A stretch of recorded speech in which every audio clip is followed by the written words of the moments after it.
আচ্ছা, আজকে আমাদের সামনে আরেকটা ওয়েবসাইট আছে, যে ওয়েবসাইটটার নাম হলো storyderm.ie। একটা আইরিশ ওয়েবসাইট, আপনারা .ie লাস্টে দেখে বুঝতে পারছেন। এবং প্রথম কাজ যেটা আমাদের, সেটা হলো বোঝার চেষ্টা করা যে এটা কি টাইপ ওয়েবসাইট। এটা কি ব্লগ, এটা কি ই-কমার্স, নাকি এটা একটা সার্ভিস ওয়েবসাইট। সো আমরা দেখতে পাচ্ছি ওয়েবসাইটে যদি আমরা প্রথমে তাকাই, একটা ব্লগ সেকশন দেখা যাচ্ছে, একটা শপ সেকশনও দেখা যাচ্ছে।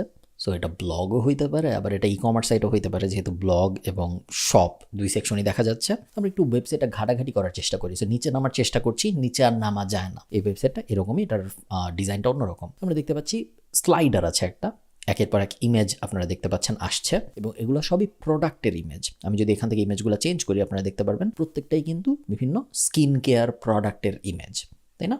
এখানে কোনো ব্লগ আসতেছে না। সেটা আমাদের একটা ইন্ডিকেশন দেয় যে এইটা মূলত একটা ই-কমার্স ওয়েবসাইট, বাট এটার একটা ব্লগও আছে। বেশিরভাগ সময় তাই হয়, ই-কমার্স ওয়েবসাইটগুলোর ব্লগ থাকে। না থাকলে আপনি রেকমেন্ড করবেন ব্লগ রাখতে, কারণ কন্টেন্ট যত বেশি হয় তত আসলে ভালো। আমরা তারপরে ডাবল কনফার্ম হওয়ার জন্য ভিউয়ে চাপ দিই, দেখার জন্য যে একটা লিঙ্কে ক্লিক করলে আসলে কি হয়। আমরা দেখতে পাচ্ছি যে একটা প্রোডাক্ট ওপেন হবে। আপনারা এখানে ইউআরএল থেকে দেখতে পাচ্ছেন প্রোডাক্ট, তারপর প্রোডাক্টের নাম।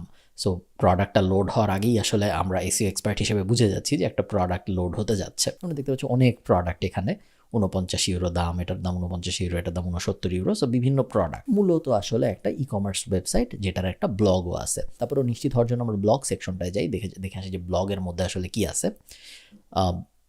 আমরা দেখতে পাচ্ছি কোনো ব্লগই নেই। So no post has been found. So বুঝতেই পারছেন যে এটা আসলে একটা ই-কমার্স সাইট, ওরা একটা ব্লগও বানিয়েছে, বাট ব্লগ সেকশনটা বানানোর পরে খুব একটা আপডেট করে নাই।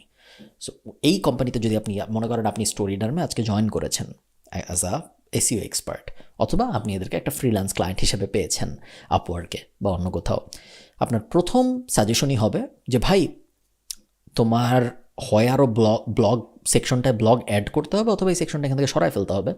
কারণ মানুষ তো ব্লগে ক্লিক করবে, ক্লিক করে যখন সে দেখবে যে এই পেজে কিছু নাই, তখন এটা খুব একটা ভালো ইউজার এক্সপিরিয়েন্স তো দেয় না, তাই না? সো এই ব্যাপারটা মাথায় রাখতে হবে। বাট আমরা আমাদের যে আজকের কাজ কিওয়ার্ড রিসার্চ, ওই কাজের জন্য আমাদের যেটা বোঝা দরকার ছিল যে এটা কোন ধরনের ওয়েবসাইট, এটা আমরা বুঝে গেলাম এটা একটা ই-কমার্স ওয়েবসাইট।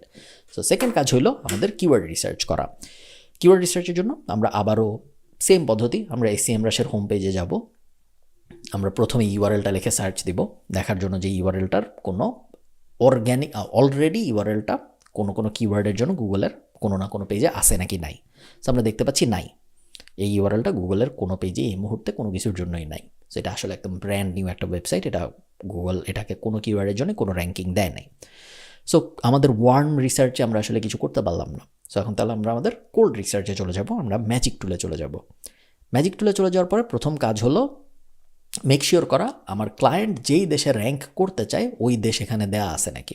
না দেওয়া থাকলে ওটা আমরা চেঞ্জ করে ফেলবো। এই ক্লায়েন্টটা র্যাঙ্ক করতে চায় আয়ারল্যান্ডে, এই জন্যই উনি .ie ডোমেইন বানিয়েছে। সো এখানে আমরা এটা চেঞ্জ করে আয়ারল্যান্ড দিয়ে দিলাম। এরপরে কোল্ড রিসার্চের জন্য আমাদের ওনার প্রোডাক্টগুলো দেখতে হবে। সো প্রোডাক্ট লাইনে আমরা চাপ দিই, কারণ এখানে তো আমাদের কিছু একটা লিখতে হবে, তাহলেই আমাদের SEMrush আরও সাজেশন দিবে, কিছু না লাগলে তো সাজেশন দিতে পারবে না। সো প্রোডাক্ট লাইনে আমরা চলে গেলাম, এবং দেখি আমরা এখানে আসলে কী কী প্রোডাক্ট আছে। Ultra lift. So ultra lift লিখে আমি যদি এখানে সার্চ দিই, দেখি কি আসে। গার্নিয়ার আলট্রা লিফট সেরাম। এগেইন এটা কিন্তু একটা ব্র্যান্ডেড কিওয়ার্ড, ব্র্যান্ডটার নাম হলো গার্নিয়ার। এটা লিখে যে সার্চ দিচ্ছে, সে কি কখনো স্টোরিডার্ম খুঁজতেছে? না, সে খুঁজতেছে না, সে সবসময় গার্নিয়ার খুঁজতেছে, যেটা আরেকটা ব্র্যান্ড। সো ব্র্যান্ডেড কিওয়ার্ড আমরা শুরুতেই বাদ দিয়ে দেবো আমাদের রিসার্চ থেকে। সো আমাদের আচ্ছা, এখানে যেহেতু মাত্র কয়েকটা আছে, এই কারণে আমি এখানে এক্সক্লুড দিয়ে আলাদা করলাম না, বা আমি এখানে কোনো ধরনের ফিল্টারও দিলাম না, কারণ দরকার নেই, আমরা ম্যানুয়ালি বুঝতে পারতেছি। সব গার্নিয়ার এখানে। তারপরে এটা শ্যানেল, এটা আরেকটা ব্র্যান্ড। সো এখানে খুব ভালো কোনো কিওয়ার্ড নাই আমরা দেখতে পাচ্ছি। সো আলট্রা লিফট বাদ থাক। অ্যান্টি এজিং একটা সুন্দর কথা। সো অ্যান্টি এজিং ক্রিম লিখলে দেখি কিছু পাওয়া যায় নাকি। অ্যান্টি এজিং ক্রিম সাধারণত গুগলে যখন মানুষ সার্চ দেয় তখন ড্যাশ ট্যাশ দেয় না, সো আমি ওটা বাদ দিয়ে দিলাম। Anti ageing cream 260 search volume এবং কিওয়ার্ড ডিফিকাল্টি 66। এখানে আমি আগের ভিডিওতে যে কথাটা বলেছিলাম ওই কথাটা আমি আরেকবার বলতে চাই। সার্চ ভলিউম কিন্তু একটা রিলেটিভ ব্যাপার। আমেরিকান মার্কেটে আগের ভিডিওতে আমরা যে রিসার্চটা করছিলাম ব্লগের জন্য, ভেগান ব্লগটার জন্য, ওইটা আপনারা দেখেছেন 2000-3000 সার্চ ভলিউম খুব নর্মাল ঘটনা ছিল, এবং তারপরে 2000 সার্চ ভলিউম আমরা বাদ দিয়ে দিয়েছি, 3000 সার্চ ভলিউম আমরা বাদ দিয়ে দিয়েছি। এখানে যে আমরা দেখছি হাইয়েস্টই 260, তার কারণ আয়ারল্যান্ডের জনসংখ্যা হইল 50 না 55 লাখ টোটাল। সো যে দেশে জনসংখ্যা এত কম, ওই দেশে অ্যান্টি এজিং ক্রিম লেখে গুগলে সার্চ করবেও তো কম মানুষ। সো এই ব্যাপারটা আপনার মাথায় রাখতে হবে। অনেক এসইও এক্সপার্ট করে কি, তারা নিজেদের ব্রেইন ইউজ করে না ওইভাবে। তারা মনে করে যে আমাকে অমুক শিখাইছিল যে সার্চ ভলিউম 1000 ভালো, কিন্তু সার্চ ভলিউম 50 খারাপ, তার মানে সার্চ ভলিউম 1000-এর কম যদি কিছু থাকে তাহলে আমি ওগুলা নিব না, সার্চ ভলিউম 2000 যদি থাকে তাহলে আমি ওগুলা নিব। এভাবে চিন্তা করা যাবে না। আপনার সবসময় আপনার মার্কেটিং ব্রেইন ইউজ করে বুঝতে হবে যে সার্চ ভলিউমই সব কিছু না। অনেক সময় আপনি দেখবেন, মনে করেন কথার কথা, আপনি একটা রকেট কোম্পানির এসইও করতেছেন, যে কোম্পানি আকাশে রকেট পাঠায়, রকেটে করে স্যাটেলাইট পাঠায় মনে করেন। তো একটা কিওয়ার্ড আমরা পাইলাম যে hire rocket company to send satellite urgently, ঠিক আছে, মনে করেন এরকম একটা কিওয়ার্ড আমরা পাইছি যেটার সার্চ ভলিউম 10। এখন আপনি যদি এইটা ভাবেন যে এটার সার্চ ভলিউম মাত্র 10, এটাকে কেন আমি টার্গেট করব, সেটা কিন্তু ঠিক ভাবনা হবে না। কারণ কিওয়ার্ডটার থেকে আমরা বুঝতে পারতেছি যে এই কিওয়ার্ড লিখে যে সার্চ করতেছে সে কাস্টমারে কনভার্ট হবে, এটার চান্স অনেক বেশি। সে লিখছে যে হায়ার রকেট কোম্পানি আর্জেন্টলি, এরকম একটা কথা সে লিখছে।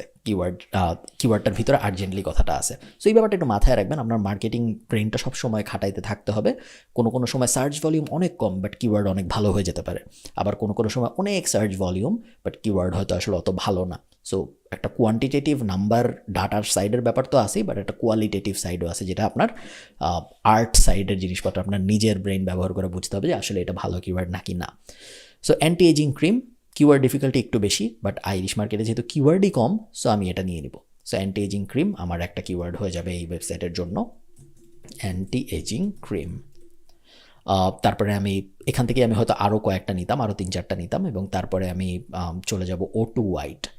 সো O2 হোয়াইট লিখে হয়তো আমি যদি এখানে সার্চ দিই, হয়তো দেখা যাবে O2 হোয়াইট লিখে কেউ আসলে খুঁজতেছে না, কেউ খুঁজতেছে O2 হোয়াইট না, এটা অন্য জিনিস, আইফোন টাইপ কিছু একটা। সো O2 হোয়াইট লিখে কেউ খুঁজতেছে না।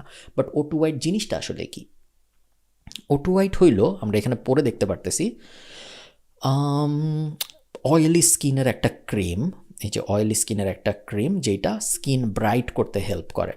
সো আমরা যদি স্কিন ব্রাইটনিং লিখে সার্চ দিই, স্কিন ব্রাইটনার লিখে যদি আমরা সার্চ দিই, দেখি আমরা কিছু পাই না। সো স্কিন ব্রাইটনিং লিখে যদি সার্চ দিই, তাও কিছু পাওয়া যাচ্ছে না। শুধু স্কিন ব্রাইট লিখে সার্চ দিয়ে দেখি কিছু পাওয়া যায় নাকি। কিছু কিওয়ার্ড পাওয়া গেছে, যেগুলোর মধ্যে থেকে হয়তো আমরা কয়েকটা কিওয়ার্ড নিতে পারবো। এবং আমরা এই জিনিসটা কন্টিনিউ করতে থাকবো, এবং ইভেনচুয়ালি আমরা 20টা 30টা 40টা কিওয়ার্ড পাবো, যেটা আমরা 1 নাম্বার ড্রাফট হিসেবে ক্লায়েন্টকে পাঠাইতে পারবো।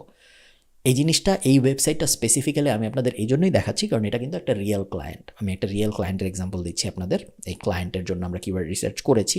এই যে এখানে কিওয়ার্ড রিসার্চ আছে, এটা হলো ফাইনাল ফাইল, যেটা আমরা 1 নাম্বার ড্রাফট, যেটা আমরা ক্লায়েন্টকে পাঠিয়েছি। ওই ড্রাফটের ভিতরে 46টা কিওয়ার্ড ছিল।